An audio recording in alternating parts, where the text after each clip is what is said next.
또 만났군요. 함께 예배하게 돼서 반갑습니다. 네, 반갑습니다, 여러분. 함께 예배함이 여러분 기쁨인 줄 아시기 바라요. 여러분, 이 세상에 참 많은 모임들이 있고 또 공동체가 있지만 정말 하나님께서 이 모임과 공동체를 통해서 여러분의 영혼을 깨우시고 우리의 삶이 어디에 놓여져야 할지 그렇게 가르치고 계시다는 사실을 여러분 깊이 또 깨달을 수 있는 우리의 만남들이 되었으면 좋겠습니다. 여러분, 목욕탕 가면 뭘 먹어야 됩니까? 바나나 우유 먹어야죠. 여러분, 바나나 우유 알아요? 이렇게 항아리 같이 생긴 바나나 우유 압니까? 여기 캐나다에는 지금 파나요? 어디 파는 데가 있나요? 한남 가면 제가 지금 실명을 거론하면 안 되나요? 이거 홍보하면 안 되는데 H도 안 되나요? 여러분, 다 안 되는 그런 둘 다 H구나. 어쨌든 여러분, 그곳에 가면 이게 팔아요. 근데 여러분, 이제 가보면 지금 거기에는 그냥 바나나 우유라고 안 써 있을 거예요. 바나나 맛 우유라고 써 있어요. 여러분, 왜 그렇게 된 줄 아세요?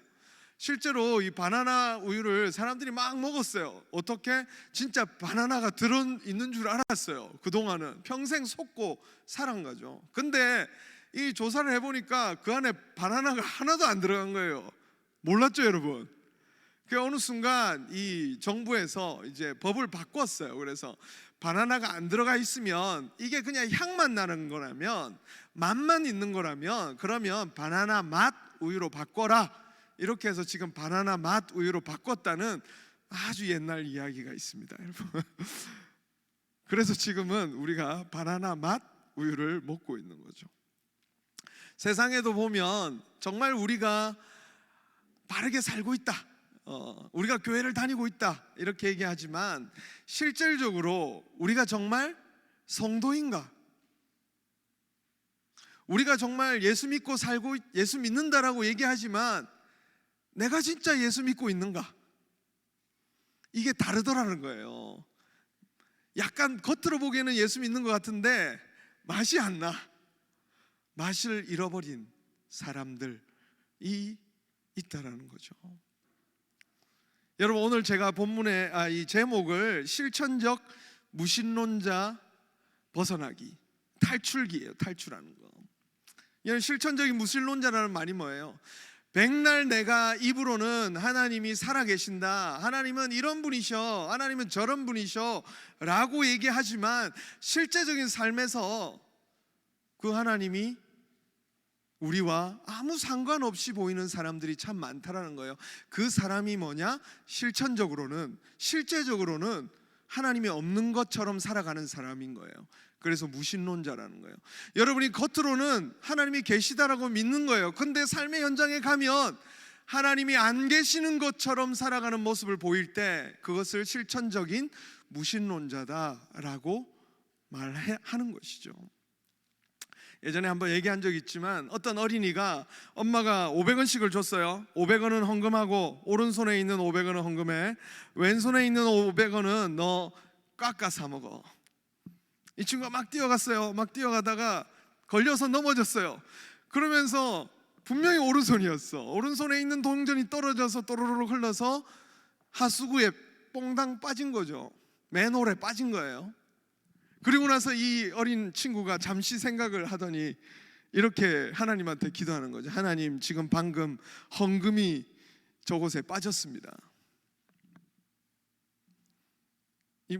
이게 무슨 말이죠? 이 친구에게는 사실은 그 500원을 가지고 헌금을 할 수 있는 거예요. 근데 이 어린아이의 마음은 뭐예요? 지금 그 500원을 가지고 뭘 하겠다는 거죠? 자기 과자 사 먹는 돈으로 쓰겠다, 그렇게 결심한 거죠. 우리의 삶이, 우리의 모습이 실질적으로 우리가 도전을 받을 때 어떤 피해가 예상된다든지, 내가 이렇게 살았다가는 내 삶에 뭔가 어려움이 닥칠 것이 예상이 될 때, 예를 들면 이제 UBC의 미드텀이 다가오기 시작하는데 내가 주일날 브랜치 모임까지 다 하고 갔다가는 시험을 도저히 칠 수 없겠다라는 인간적인 판단이 들 때 우리는 어떻게 결정합니까? 브랜치 모임을 가죠. 하나님께 모든 걸 맡겨드리고 아닌가요, 여러분? 제가 여러분을 그렇게 보고 있는데요. 예배에 나오죠. 왜? 하나님이 그 예배 시간을 하나님 앞에 올려드리면 또 이외의 시간들 채워주실 거니까. 여러분, 저는 이렇게 진짜 공부를 이렇게 예배 나오는 사람들이 하나님께서 나의 공부를 책임져 주시겠지, 이런 거짓된 믿음을 갖지 않았으면 좋겠어요. 여러분, 하나님께서 여러분의 그 시간을 드린 만큼 여러분 그 시간을 쪼개서 더 밤새 공부하는 게 하나님의 뜻인 줄 믿으시기 바랍니다. 우리가 예배하는 시간에 공부가 부족했다면 다른 시간에 더 공부하는 게 진짜 신앙이에요. 어렵죠, 신앙. 그래서 사람들이 어떻게 판단하냐? 그러면 오늘 예배는 온라인으로 하나님 드리겠습니다. 결정적인 순간에 제가 예전에 이제 청년 사역을 계속하면서 참 많은 그 상담들을 했어요. 연애 상담을 하고 또 하면서 이 자매들 같은 경우에는 진짜 신앙 좋은 자매인데 정말 어떻게 앞으로 연애하고 어떻게 결혼하고 이런 상담을 해요. 하고 나면 꼭 결혼은 이상한 놈하고 하더라고요.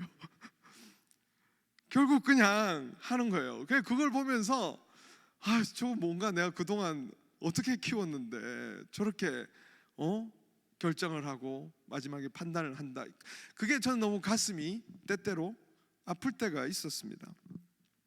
근데 하나님은 정말 사랑한다고 하고 헌신한다고 하면서 우리의 실제적인 삶의 현장 속에서 우리가 하나님이 없는 선택, 하나님과 전혀 상관없는 결정들, 하나님을 고려하지 않고 길을 찾고, 어쩌면 우리의 모습이 그런 모습이 아닌가. 그것이 실천적 무신론자의 삶이라는 거예요. 또한 실천적 무신론자들은 어떤 모습일까요? 구약 성경을 보니까 여러분, 골리앗이 앞에 서니까 그 이스라엘 백성들 모두가 어떻게 해요? 벌벌 떨면서 그 앞에 아무도 골리앗 앞에 나아가지 못하고 있는 모습이죠. 골리앗을 뭐라고 얘기합니까? 너희의 보호자는 어디 갔냐? 너희 하나님은 어디 갔냐? 오히려 비아냥거리고 조롱하는 거예요. 정말 그들의 모습 속에 하나님이 있었다면 어디 하나님을 이름을 욕보이면서 우리 이스라엘 나라를 감히 그렇게 조롱할 수가 있느냐라고 나갔겠죠. 그러나 다른 사람보다 머리 하나가 더 컸던 그 사울조차도 그 순간에 하나님이 그의 삶에는 없었던 거예요. 그러니까 그 현실 앞에, 그 무서운 현실 앞에서 벌벌 떨면서 실질적으로는 하나님이 없는 사람인 것처럼 두려움에 휩싸여 버렸던 것입니다. 겉으로 보기에는 다 성도예요. 신앙이 좋아요. 예배도 잘 드려. 찬양할 때 보면 이미 하늘나라에 가 있어. 근데 실질적으로 결정을 하는 순간, 내 삶에서 어떤 선택을 할 때 여러분 정말 그곳에 하나님이 계십니까? 여러분의 삶의 결정에 하나님이 고려의 대상이 맞으시냐고요? 하나님의 말씀이 여러분을 움직이고 있느냐고요? 그게 바로 우리가 진짜 신자인지 아닌지를 결정하게 되는 그 지점이에요. 이곳에서 모여 있는 모습이 아니라 여러분의 삶의 현장이 바로 여러분이 진짜 성도인지 아닌지를 보여주는 것이라는 것입니다. 성경은 끊임없이 사람들이 그것에 실패한 모습들을 보여줘요. 구약 성경에 보면 여러분, 성경이라고 하면 어떤 모습들이 기록되어 있어야 해요? 하나님의 백성들이 승리한 기록들, 하나님의 백성들이 정말 놀랍도록 믿음을 보여줬던 기록이 가득 돼 있어야 될 것 같은데 오히려 실패의 기록들이 가득 돼 있는 거예요. 골리앗에게 이겼던 다윗도 그 뒤의 삶에서 실패하는 것을 조명하고 있습니다. 보여주고 있어요. 가나안 땅을 향해 가던 그 이스라엘 백성들은 광야에서 불평하며 원망하며 결국 그 처음 나왔던 부모 세대들, 애굽에서 나왔던 그 부모님 1세대들은 결국 가나안 땅을 밟지도 못하는 그 실패를 겪는 것을 보여주는 것이 성경이에요. 성경 그걸 보여줘요. 이스라엘 백성들이 나라를 세워 주셨습니다. 그런데 그 나라가 어떻게 되는 걸 보여줘요? 반으로 쪼개지는 걸 보여줘요. 남과 북으로 나뉘어지는 것을 우린 성경에서 봐요. 그 뒤에는 어떻게 되는 줄 압니까? 북이스라엘이 먼저 멸망하고 남유다가 그 다음에 멸망해 버리는 것이 성경에서 보여주고 있는 일이에요. 좀 이상하지 않습니까? 왜 성경에서는 우리의 실패를 보여주고 있는 것일까? 사실 우리의 모습도 그렇죠. 계속 살아가다 보면 우린 참 많은 실패를 경험하고 하나님의 백성답게 살지 못하는 우리의 모습들 속에서 참 가슴을 많이 치잖아요. 저도 목사로 이왕 목사 된 거, 여러분 목사 안 됐으니까 이왕 목사 된 거 그냥 인생 불태워버리고 그렇게 살면 얼마나 아름다울까, 이렇게 저를 보면서 그렇게 생각하지 않아요? 이왕 목사 된 거 하나님 앞에 인생 다 태워버리고, 자기들은 그렇게 안 살면서 나보고만 그렇게 살라고 요청할 수도 있는 거죠. 저도 정말 이왕 목회자로 부르심을 받은 거, 정말 내 인간적인 이기심, 욕심, 생각 다 버리고 하나님 앞에 온전한 믿음으로 이 삶을 살아가고 싶지만 참 세상 속에서 많은 실패를 경험하게 되고 부끄러운 제 모습을 보게 되는 것이죠. 진짜 실질적으로는 하나님이 있는 거 맞아? 너 삶에 정말 하나님이 있는 거 맞아? 저 스스로 그렇게 저를 돌아볼 만큼 안타까운 때를 보기도 합니다. 그때 하나님께서 이렇게 저에게 물으시는 것 같아요. 이사야서 50장 2절 말씀인데 같이 한번 읽어봅시다. 시작. 내가 왔어도 사람이 없었으며 내가 불러도 대답하는 자가 없었으면 어찌 됨이냐. 내 손이 어찌 짧아 구속하지 못하겠느냐. 내가 어찌 건질 능력이 없겠느냐. 보라, 내가 꾸짖어 바다를 마르게 하며 강들을 사막이 되게 하며 물이 없어졌으므로 그 물고기들이 악취를 내며 갈아여 죽느니라. 하나님은 내가 그렇게 세상 가운데 실패하고 두려워하고 있을 때 내 손이 짧아? 이렇게 물어보시는 것 같아요. 내 손이 짧아? 내가 그거 못할 것 같으냐? 내가 그거 건질 능력이 없어서 내가 그런 존재로 보이냐라고 제게 물어보시는 거죠. 정말 잘 살고 싶어요, 여러분. 여러분 잘 살고 싶지 않아요? 제대로 살고 싶지 않습니까? 그래서 주님께서는 우리에게 약속을 주기 시작하시는 거예요. 그 이스라엘 백성들이 사울 앞에서 모두가 나아가지 못하고 있을 때 다윗이 그곳에 나가서 승리할 수 있었던 비결을 성경은 이렇게 얘기해요. 그날 이후로 다윗이 여호와의 영에게 크게 감동되니라. 다른 이유가 아니라는 거예요. 무슨 이유로? 다윗이 하나님 앞에 부르심을 받은 이유로 무엇에 감동되었다고요? 하나님의 영에 크게 감동되니라. 그때부터 이 다윗의 삶은 다른 사람들과, 어쩌면 다윗은 한치도 다른 사람들하고 다른 사람이 아니에요. 똑같은 사람이에요. 나중에 보면 알아요. 하나님의 영에 의해 살아가고 있지 않을 때 그는 얼마든지 다른 사람들을 죽일 수 있는 똑같은 사람이라는 것을 보여줘요. 우리가 이 땅에서 제대로 살아갈 수 있는 것은 성령에 의해서만 그렇게 살 수 있다라는 것이죠. 성경은 우리가 이 위대한 다윗의 인생을 어떻게 살아갈 건가, 이 모범 답안을 제시해 주는 게 아니라 오히려 하나님의 이야기예요. 하나님의 손에 붙들린 사람이 어떻게 살아가는가를 오히려 보여주는 거죠. 인간이 실패하고 거듭 실패했지만 하나님의 손에 붙들리기만 하면 우리는 여전히 이 세상 속에 살아가면서 이것도 잘 못하고 저것도 실패할 때도 있고 실수도 많이 해요. 저도 아빠고 남편이지만 참 남편도 잘 못하고 아빠도 잘 못할 때가 있어요. 목사도 잘 못하고 참 안타까운 사람 아닙니까? 그런데 하나님께서 그런 삶에 하나님께서 하나의 소망을 주셨는데 그게 뭐냐면 성령의 인도하심을 받아 살면 그 누구도 성공하지 못했던 성경은 그거예요. 그 누구도 성공하지 못했다라고 얘기하거든요. 그걸 보여주는 거거든요. 그런데 성령의 인도하심을 받으면 바로 그곳에서 새로운 삶이 시작될 수 있다. 그 선지서들도 그걸 약속하는 거예요. 예레미야서 31장 33절 말씀 같이 한번 읽어보겠습니다. 시작.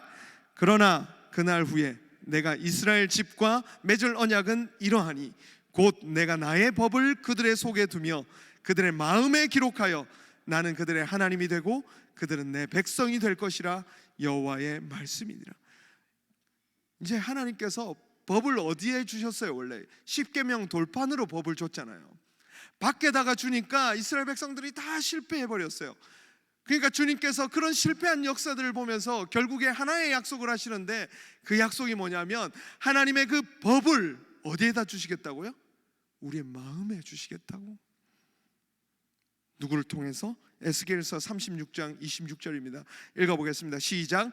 또 새 영을 너희에게 두고 새 마음을 너희에게 주되 너희 육신에서 굳은 마음을 제거하고 부드러운 마음을 줄 것이며.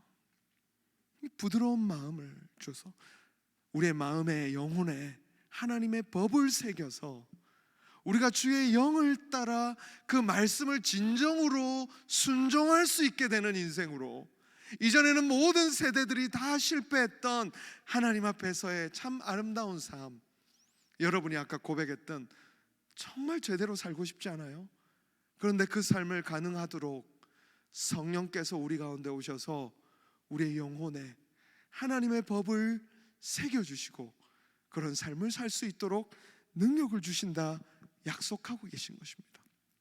사랑하는 여러분, 여러분의 삶에 환경이 바뀌어야 여러분의 삶이 행복해지는 것이 아님을 기억할 수 있기를 바라요. 뭔가 내 삶에 더 나은 일들이 일어나야 내 삶이 더 나아지는 것이 아니라, 여러분, 우리에게 지금 필요한 것은 성령의 인도하심을 받아 살아가는 것이 중요한 것입니다.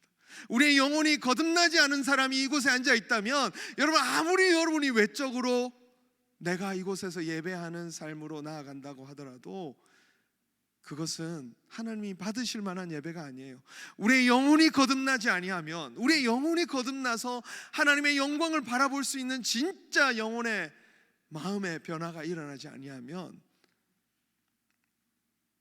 그것으로는 하나님 앞에 나아갈 수 없다. 그것이 성경에서 우리에게 얘기하는 거예요. 여러분, 저는 우리 가정이 행복하지 않은 게 우리 아내 때문이라고 생각하고, 우리 자녀 때문이라 생각하고, 돈이 없어서 그렇다고 생각하고, 이 세상의 생각이 그런 거예요. 모든 문제가 뭔가 환경이 변하지 않아서, 내 옆에 있는 사람이 문제라서, 나와 함께하고 있는 이들이 준비가 안 돼서 지금 내가 안 되는 거라고 생각하고 있는 거죠. 아니요, 더 중요한 것은 나의 영혼이 주의 성령을 인하여서 그분의 인도하심을 따라가지 아니하면, 여러분, 진정으로 우리의 삶에서 하나님의 나라를 바라볼 수가 없어요. 결국 예수님께서 오셔서 오늘 우리가 읽었던 말씀이죠. 세례 요한은 예수님이 오셔서 하실 일을 이렇게 선포하고 있습니다. 1장 8절입니다. 시작. 나는 너희에게 물로 세례를 베풀었거니와 그는 너희에게 성령으로 세례를 베푸시라. 왜 예수님이 구원자신가? 왜 예수님이 그리스도신가? 그냥 위대한 위인으로 그분을 따라가면 우리도 그렇게 살 수 있기 때문이 아니에요. 그렇다면 이 세상에 훌륭한 일을 한 사람들 많아요. 정말 왜 예수께서 그리스도신가? 그분께서 성령을 여러분에게 주시기 때문임을 믿으시기 바랍니다. 예수 그리스도를 믿는 자들에게는 주의 성령이 임하고, 그 성령이 우리의 영혼을 다시 살리고, 그 살아난 영혼은 이 세상 가운데 이제 과거에 모든 사람들이 실패했던, 죽음을 이겨내지 못했던 그 삶에 머무는 게 아니라, 여러분, 우리는 이제 하나님께 대하여 살아나 하나님이 기뻐하시는 그 말씀에 순종할 수 있는 능력의 사람으로 여러분 일어나게 되는 것을 믿으시기 바랍니다. 할렐루야. 여러분, 이게 복음이에요. 예수 안에 있는 복음이 그거예요. 예수가 그냥 훌륭한 분이 아니에요. 예수가 왜 그리스도신가? 그분은 여러분에게 성령을 보내주시는 분이기 때문입니다. 그래야 사람이 살지요. 그래야 우리가 제대로 살지요. 그래야 우리가 기도를 진정으로 할 수 있지요. 여러분, 연애할 때 사랑이 없으면 그 관계가 어떻게 지속이 되겠어요? 저도 결혼 생활을 10년 넘게 하면서 어떤 사람은 그러더라고요. 10년이 지나면 이제 의리로 산다 이렇게 표현을 하더라고요. 나중에는 전우회로 산다 뭐 이렇게 얘기하던데, 살아보니까 그래요. 사랑이라는 게 그 안에 없으면 관계가 될 수가 없어요. 가정이 만들어지지가 않아요. 여러분, 우리가 진짜 성도로서 살아가려면 여러분 겉으로만 우리가 성도가 되는 게 중요한 게 아니에요. 우리 안에 진짜 하나님을 향한 사랑이 생기려면 성령께서 오시지 않으면 여러분 우리의 삶은 그냥 껍데기에 불과한 것입니다. 그래서 바리새인들을 향하여서 예수님이 뭐라고 부르세요? 회칠한 무덤. 회칠했다는 것은 화장을 했다는 거예요. 여기도 지금 분장한 분들이 많이 계신데 거의 뭐 다른 인격으로 지금 앉아 계실지도 모르겠지만 겉은 전혀 아닌데, 겉은 죽어 있는데 밖을 화장해서 지금 깨끗하게 있다는 거죠. 그게 회칠한 무덤이에요. 회칠한 무덤 같다고 바리새인들은. 왜? 그 안에 진짜 율법이 살아 숨쉬고 있지 않은데, 주님의 성령으로 인하여서 그 마음이 부드러워져 있지 않은데 아무리 겉으로 율법을 잘 지키고 있다고 해서 그게 어떻게 성도냐라고 얘기하고 있는 것입니다. 이 땅에 있는 그 어떤 것으로도 우리는 하나님 앞에 나아갈 수가 없어요. 예배도 여러분 성령 안에서 드리실 수 있기를 바랍니다. 여러분, 그래야 진짜 예배예요. 여러분, 기도를 성령 안에서 기도하시기 바랍니다. 예수님의 이름으로 성령 안에서 기도하는 거예요. 그분의 은혜에 깊이 들어가는 겁니다. 그냥 몇 마디 내뱉는 게 아니에요. 여러분, 회개가 그냥 내가 잘못했던 목록들 나열하는 게 아니에요. 성령 안에서 회개하게 될 때 여러분 어떻게 되는지 아십니까? 우리는 그 죄를 진정으로 슬퍼하기 시작합니다. 왜? 하나님이 그 죄를 얼마나 싫어하시는지. 성령이 내 마음에 와 계시니까, 성령이 하나님이시잖아요. 하나님이신 그분이 들어와 계시니까 그 죄에 대하여 슬퍼하기 시작하는 거예요. 그러면서 그 죄를 진정으로 버리기 시작하는 겁니다. 그게 회개거든요. 여러분이 하고 있는 그 모든 삶 속에 성령으로 인하여서 새롭게 되는 역사가 있기를 주님의 이름으로 축원합니다. 여러분, 기도가 살아나길 바라요. 여러분, 말씀 읽는 역사가 다시 살아나기 바랍니다. 말씀이 깨달아지는 은혜가 있길 바라요. 그냥 여러분 통독, 내가 지금 창세기 다 읽었다. So what? So what? 그래서 뭐? 그 말씀이 여러분을 변화시켰나요? 그 말씀이 여러분의 울림이 되고 있나요? 그 말씀이 여러분의 삶을 진리 가운데로 가져다 놓고 있나요? 정말 성령 안에서 말씀을 사모하며 들어가십시오. 성령 안에서 여러분의 기도가 회복되었으면 좋겠습니다. 사명 앞에서 그것들이 여러분 회복될 수 있기를 바라요. 예수님의 삶이 그래요. 왜 예수님이 성령에 이끌려서 사역을 시작하실까? 세례를 받으실 때도 그 위에 성령이 비둘기같이 임하는 것을 보여주었고, 성령에 이끌려서 광야로 가고, 또 성령이 임하실 때 하나님께서 우리 예수님을 향하여서 말씀하기 시작하시는 거예요. 성령의 인도하심을 받아 예수님은 모든 사역을 하고 계세요. 왜? 예수님이 우리가 앞으로 살아가야 될 그 모든 일상들과 사역의 현장 속에서 어떻게 살아가야 될지를 보여주고 계시기 때문입니다.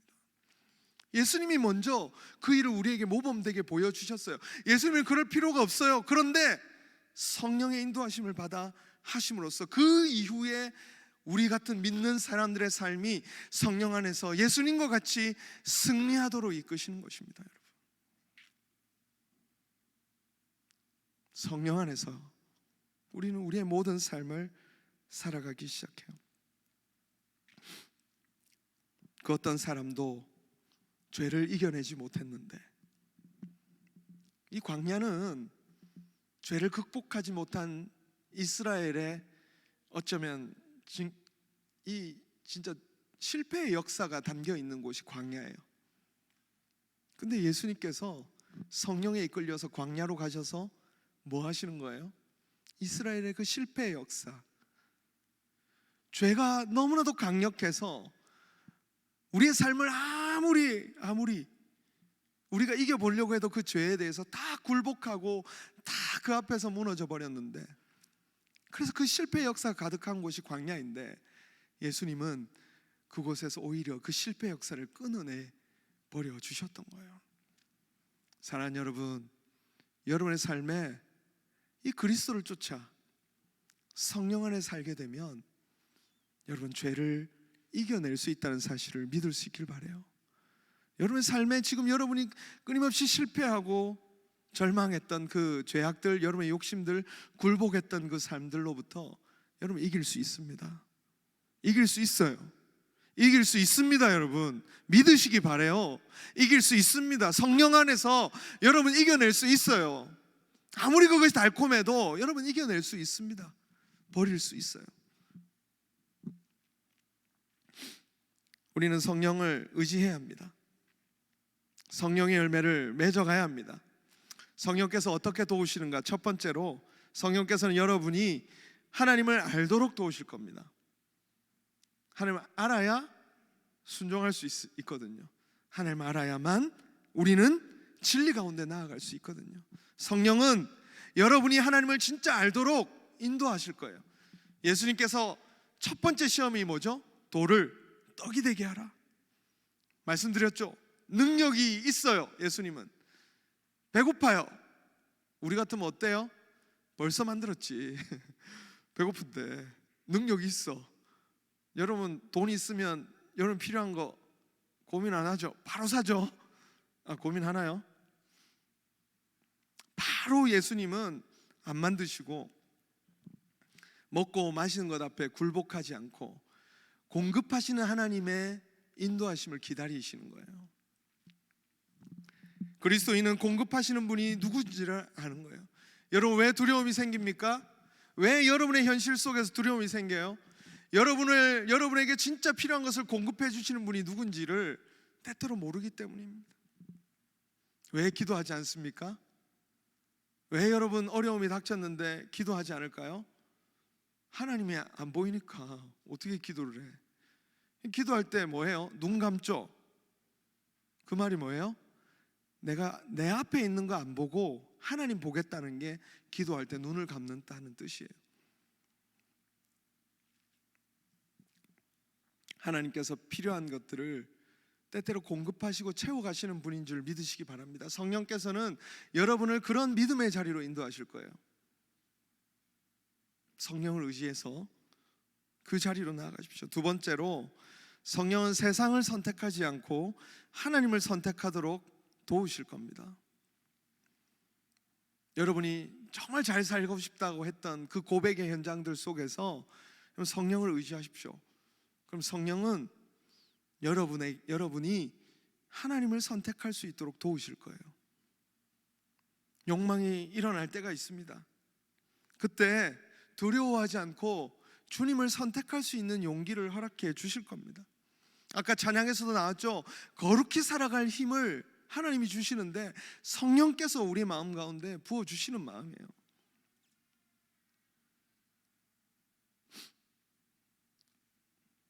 참 두려운 일이 많잖아요. 그런데 성령은 여러분의 그 두려움을 소망으로 바꾸어 주실 분입니다. 고와 같이 여러분을 결코 혼자 두지 않으실 거예요. 여러분을 절망 가운데 두지 않으실 겁니다. 성령을 의지하십시오. 성령으로 위로도 받으시고 여러분의 마음에 있는 그 죄책감과 좌절감으로부터 여러분을 이끌어내시는 그분의 따뜻함을 느껴보십시오. 성령을 의지하시기 바랍니다. 다른 어떤 감성들, 필링들 말고 성령을 의지하십시오.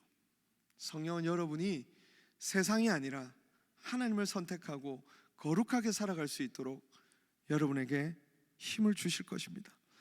저도 많이 갈등합니다. 여전히 갈등하고요. 어제도 갈등했고 오늘도 수없이 갈등합니다.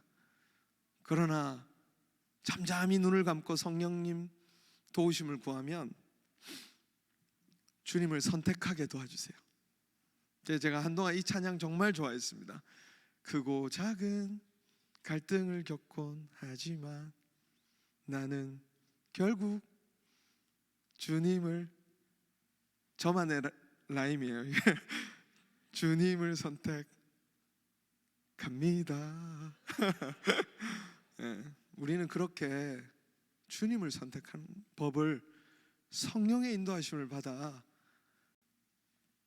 조용한 그 현장 속에서, 고요한 그 삶의 현장, 정말 시끄러워.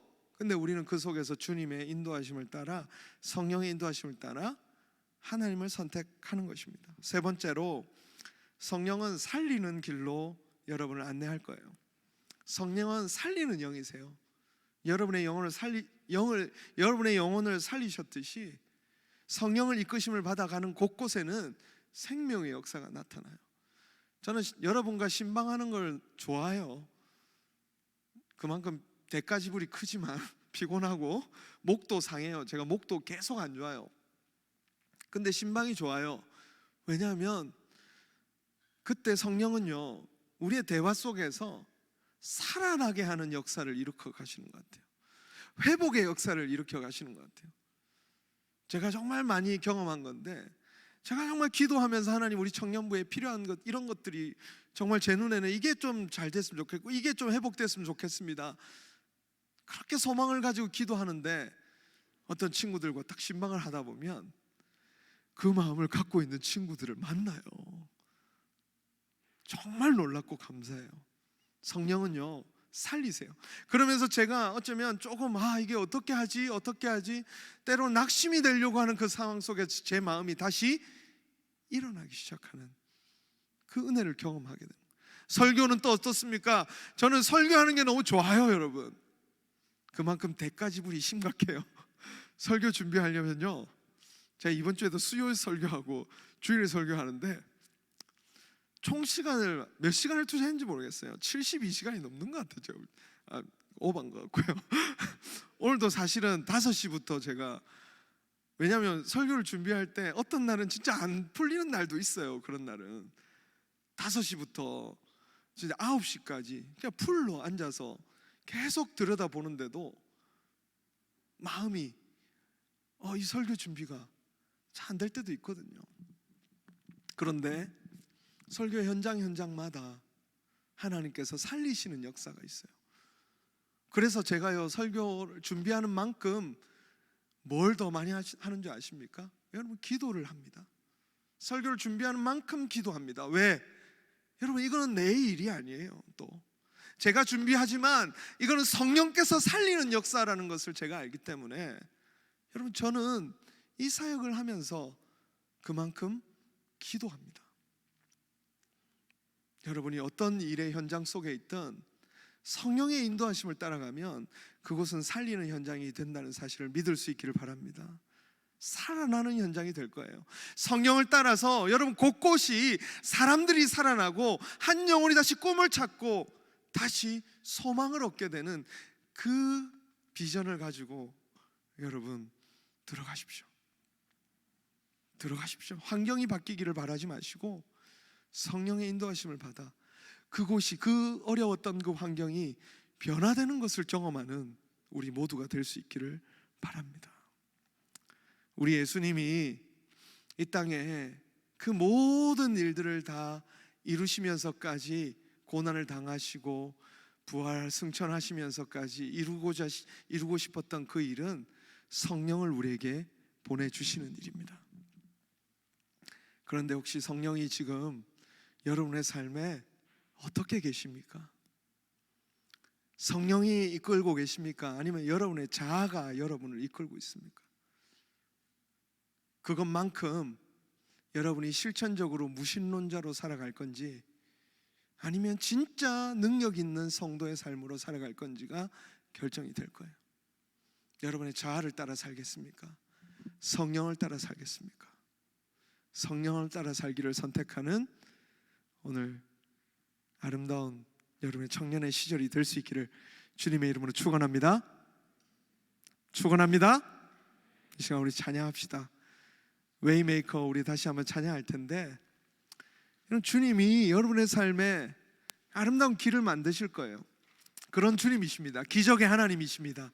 근데 그 하나님의 기적을 맛보는 인생이 되고 싶습니까? 그렇다면 여러분 성령을 의지하셔야 돼요. 성령께서 여러분의 삶을 주도하시도록 여러분의 삶을 내어드릴 수 있기를 바랍니다. 이 시간 우리 같이 찬양하며 그 하나님이 우리를 이끄시기를 사모하는 마음으로 나아갑시다. 주님 여기 계십니다.